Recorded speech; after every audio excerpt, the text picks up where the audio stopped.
这是俄罗斯、蒙古和中国3国的交界处，而这是世界上最大的俄罗斯套娃啊，但它其实是在中国境内，抽不抽象？那么这一集的起点就是这个叫做满洲里的城市，它位于呼伦贝尔的草原腹地，铁路让满洲里和东北3省以及俄罗斯紧密地联系在了一起。那它也是中国第1大陆路口岸城市，被誉为东亚之窗。我们现在使用的就是 OPPO Find X8的0.6倍，然后加上 log 自拍的画面。所以欢迎来到像素长街。那这台陪着我们去过新加坡的 OPPO 刚刚更新了全新的固件啊。那现在的它可以拍摄 log 模式以及4K 120帧的 log 视频。那究竟它的视频功能怎么样？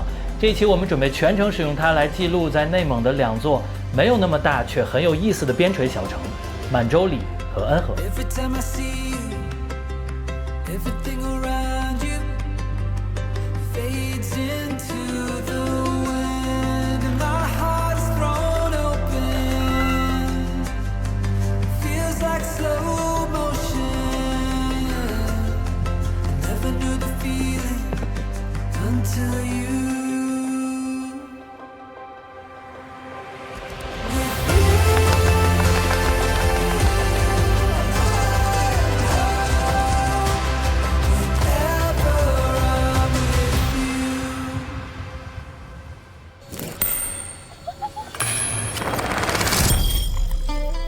那满洲里这座城市给我的感觉是非常的多彩的，因为这里有非常多的跟俄罗斯相关的元素。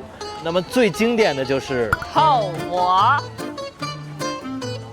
比如我们现在身后这2座巨大的套娃酒店，它们被称为全世界最大的套娃。所以今天晚上我们就要去套娃酒店里面去感受一个晚上。太抽象了，这是个套娃，超出我认知的审美。这儿也是个套娃。哇塞，不是每个灯都是套娃。这个酒店里边如果点了外卖都是套娃给我送过来。套娃机器人如果里边还是套娃的话，这个酒店会火。我外卖呢？好，可以。激动人心的时候到了。哇！镜子也是套娃，这洗澡的也是套娃。哎，你看这个，很有心的。哇，这个屌！这个他们有用心的啊。看，这是我们的情侣杯杯，哎 ，so sweet，我跟我老公的情侣杯。那个窗户，这个窗户是这好帅了，它不会这么闪夜吧？这个多少升啊？你猜600。这可是3国交界，1200。Look at my eyes. Tell me why. 不知道你觉得颜色跟画质怎么样？这2天我们在草原使用下来的时候，感觉还是不错的，特别是肤色还原的还不错。但是到了这种颜色非常多的地方，才是真正到了考验这条 log 曲线的色彩科学的时候了。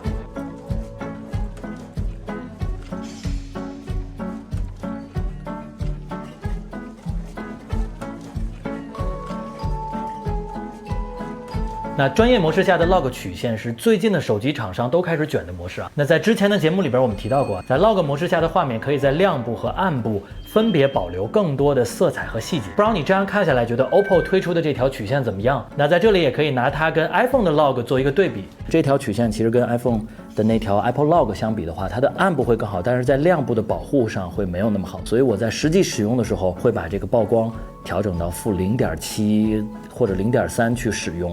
朋友们，你们看，像这种情况下，这条曲线就容易爆，就是在高光的部分。大家可以看到直放图，看到了吧？那这种情况下，这条曲线一般我们就往下爆一点，哎，像现在这样。那在色彩科学方面，我觉得还是不错的，特别是肤色的表现，我觉得很好。但是这么一对比，会显得比 iPhone 要肉一些。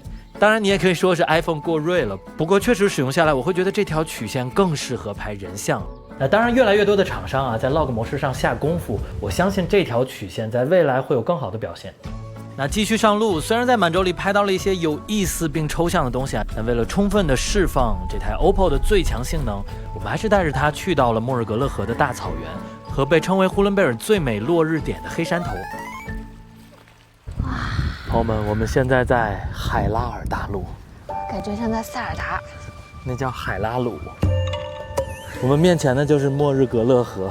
而就是在这片宁静的草原上，我想不到有比奔跑的骏马更能展示这台 OPPO 这次更新的最强功能 Log 模式下的 4K 120帧。那这也是这个组合首次出现在安卓机上。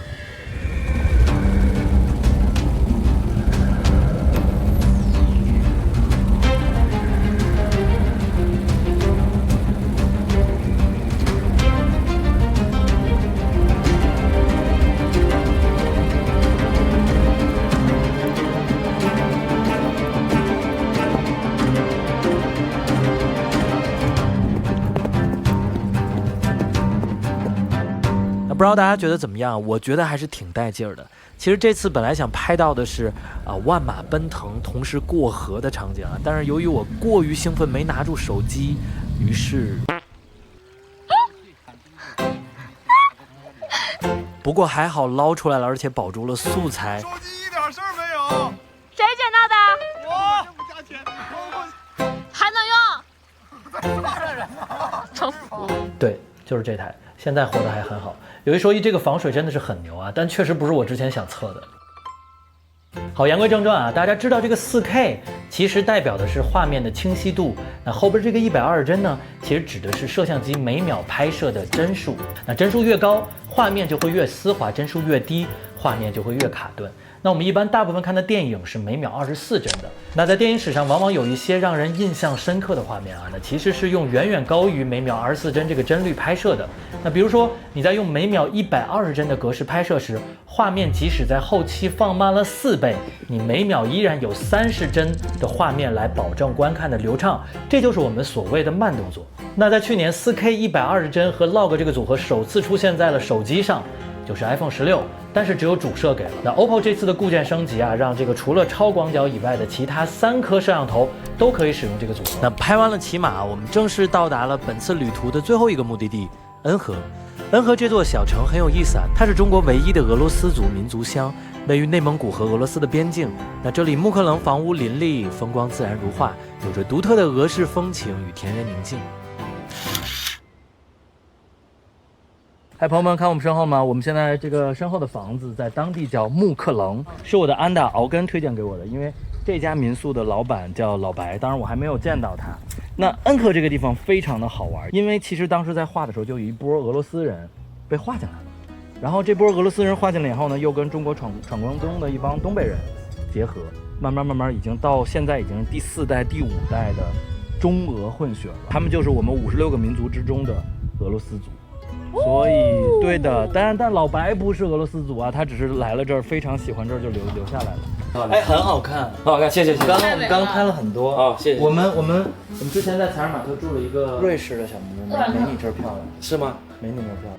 那个蒙古服是您收的吗？还是我自己穿的？自己穿的。那个我冬天穿的，这个我一般就如果要出席一些这个像样的节日，我会穿。这两天这2套蒙古服是我看到最好看的。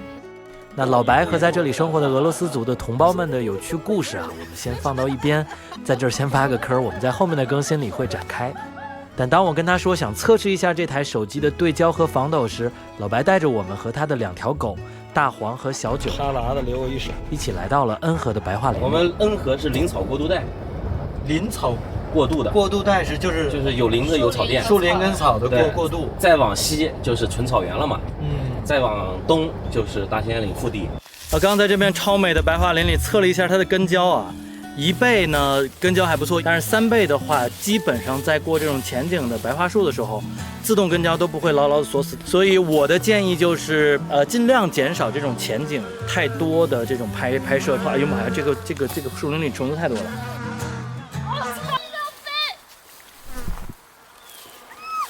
来，大家看这个对焦还是挺好的。来，大家看，你什么？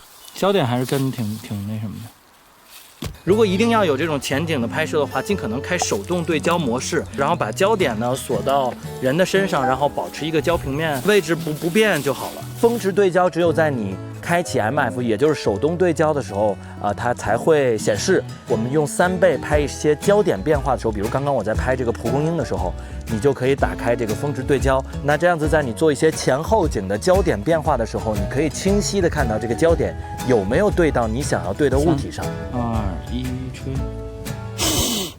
么大劲儿！总体来说，在没有遮挡的情况下，这个自动跟焦还是可以的。走，咱们赶紧离开这。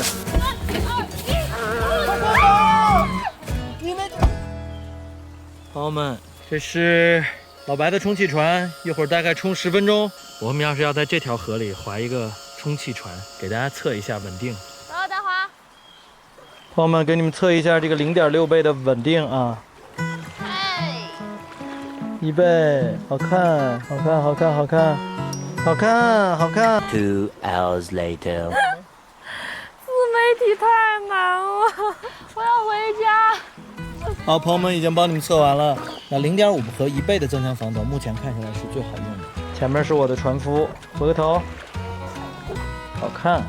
所以你每次给别人介绍，这是我的夫人，是船夫的夫是吗？是的，船夫的夫跟夫人的夫本来就是一个夫，宝宝。上岸，上岸。刺我一身。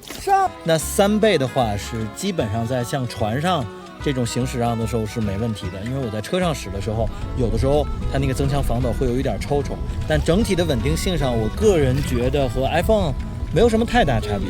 6倍呢，我觉得大家尽可能不要在车上颠簸的路段使用，但是可以用在比如说船上啊或者飞机上，我觉得都 OK。最后，其实想跟大家聊聊这台手机我最喜欢的和我觉得可能最可惜的部分。那我其实最喜欢这台手机的是它的摄像头的分布。之前我们拿它到这个新加坡拍这个炫子演唱会的时候，我就特别喜欢它有4颗原生摄像头，超广角、1倍、中焦和长焦。那长焦到了6倍。中焦这颗3倍的焦段其实是我最常用的，也是我在使用相机的时候最常用的，就是50到85左右，大概70左右这么一个焦段。大家知道，特别是拍视频是要剪辑的，就你要剪辑的时候，你不可能说一个焦段一个景别从头拍到尾。另外就是我都已经用手机拍视频，说明我懒得带相机了，对不对？那其实易用性就很重要，很重要。剁手以前可能还是要聊聊这台机器的一些缺点。那第一呢，就是在 log 模式下，它的画质有一点肉。那第二个缺点就是你在 4K 120的这个模式下是没有超广角的啊，所以你只能在1倍、3倍跟6倍这3颗摄像头去拍摄 4K 120，且在 4K 120你在录制的过程中是不可以切焦段。马蹄、马头还有人的时候，我必须要把它咔掉，再摁，这个就有点难受，所以这是我觉得一个挺难受的一个点吧。所以这也是一个问题，我觉得，因为我们在拍一些临场感的画面的时候，有时候是需要那种 zoom 的。但是另一点，在 4K 60帧跟 4K 30帧的时候，是可以在录制中随意切换焦段的。还有最后一点就是这个专业模式，就是这个 log 模式，每次进去啊都比较麻烦。如果你不是在这个专业模式下的话，要从这个更多里边进入专业视频。当然你可以设置它保留设置，再一次进这个相机的时候，它就会保留专业模式这个 log 视频。但是这有一点就是你一拍照它又回去了，那你就每一次又要进更多，再点这个视频。我给 OPPO 想的一个方法就是这边不是有一个自定义键吗？能不能在这个自定义键里边加入一个专业视频？那这样的话，我用右边的这个拍照键，呼出来的时候就是照片，我长按左边这个键，呼出来的就是专业视频。那这个是我觉得从固件跟 UI 上可以改进的一点。4K 120帧 log 模式，再加上一个10比特，这4大专业影像的圣杯啊，在几年前还刚刚同时被塞进了索尼的 A7S3 这样的专业微单的时候，我们都还觉得很惊讶。但不知道从什么时候开始，这些规格就突然间被塞进了手机里面。就它们其实并不完美，甚至很多时候有着很多的槽点，效果还跟微单比有着不小的差距。但是说句实在的，就刚开始其实我并不是很喜欢用手机去拍视频，我也其实很讨厌用手机拍所谓的电影感，这里面多多少少还是有一点专业人士的傲慢，或者说不想承认自己修习了10几年的这条专业的护城河，好像就慢慢的在变窄，甚至可能未来都不复存在了。但现在我越来越无法就是无视这些技术的进步了，慢慢也开始变得乐于拥抱它。那我觉得影像创作这件事儿逐渐的在走入口袋，这或许就是一个很好的方向。那毕竟也许就在不远的未来啊，如果你想要更高质量的画面的时候， AI 就可以帮你生成。而对我们真正有意义的影像，永远只有关于自己的记忆和身边的人。